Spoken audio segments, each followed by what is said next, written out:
Okay, boom, we're back. You're gonna like today. We're talking about games. There we go. Video games in particular. Now, personally, I don't like video games, I don't play them. But I'm sure that many of you do like video games and do play them. I imagine many of you would rather be doing video games right now, and many of you have done games before this. You'll be doing games after this, and many of you will be stopping this to go and play a video game. But the thing is, today's reading from the British Council tells us that maybe that's not such a bad thing. This is something that you can go and tell your mum.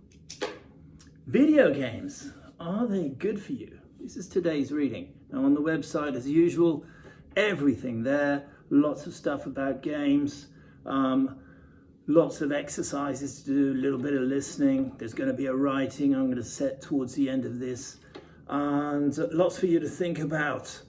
And so please do, look at the website and do the exercises and send in your thoughts with your written work as well. Many of you doing that. Thank you so much.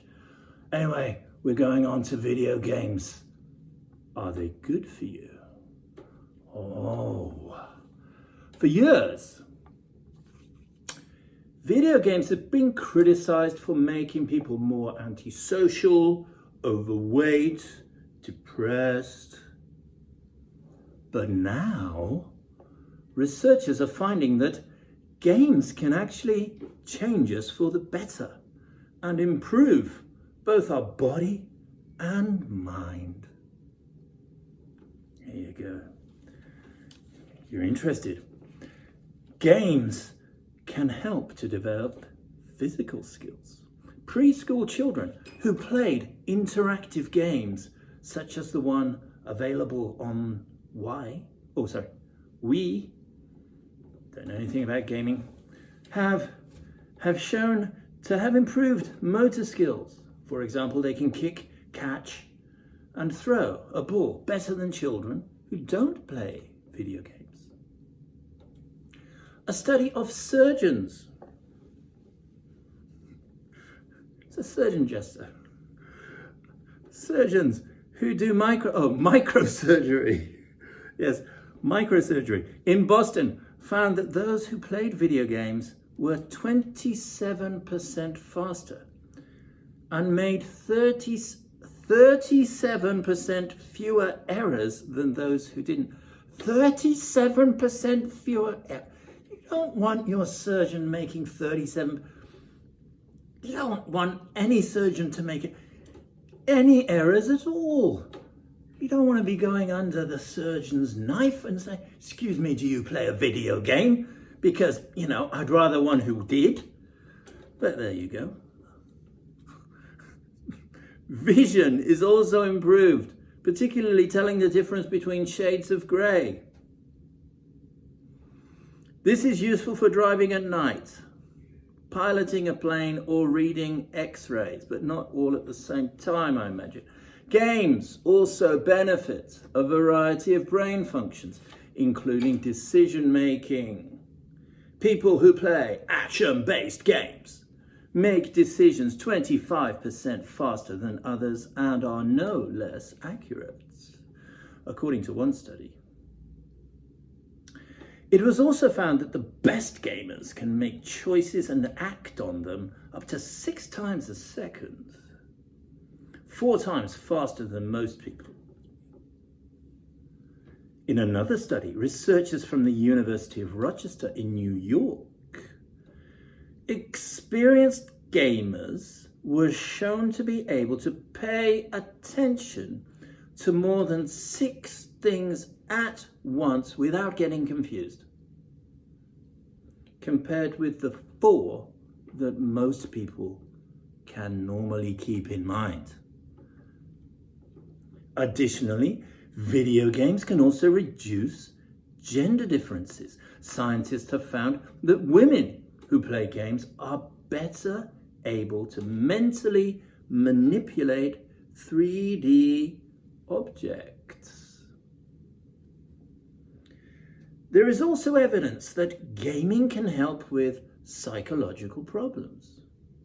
At the University of Auckland in New Zealand, researchers asked 94 young people diagnosed with depression to play a 3D fantasy game called Sparks, and in many cases, the game reduced symptoms of depression more than conventional treatment.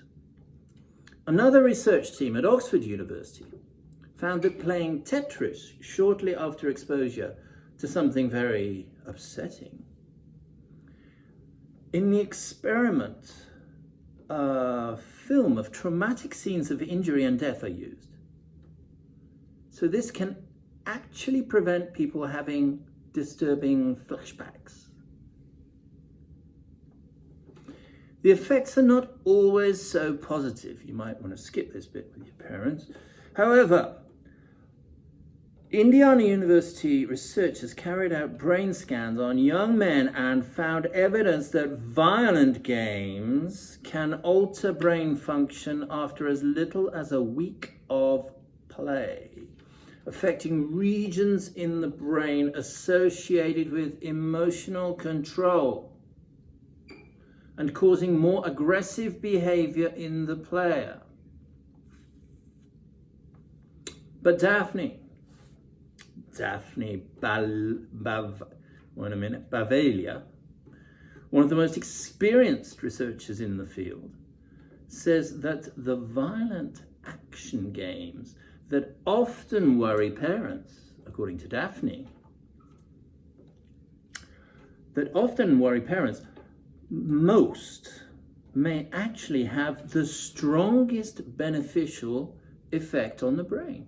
In the future, we may see many treatments for physical and neurological problems which incorporate the playing of video games. Well, there you are then. Mum, Gavin says it's okay for me to play Grand Theft Auto. Mum, Gavin said, no, please don't. Well, anyway, Gavin says, please, take a look at the stuff on the website, have a think about it. Take a look also, a bit lower down, there's a listening, I hope. And then I'd like to hear your thoughts, or read your thoughts, on the writing exercise. Now, your writing exercise today is simply about video gaming, good or bad. Please include some examples, some ideas of your own. So, are video games good or bad? What do you think? Tell me your thoughts. In the meantime, I think I should take up gaming. I have a remote control here. I'm going to do some gaming now, and I'm going to try and game you guys into doing your writing. Yeah. It's not working. Okay, thank you. See you again. See you in the room in Boom Boom Zoom.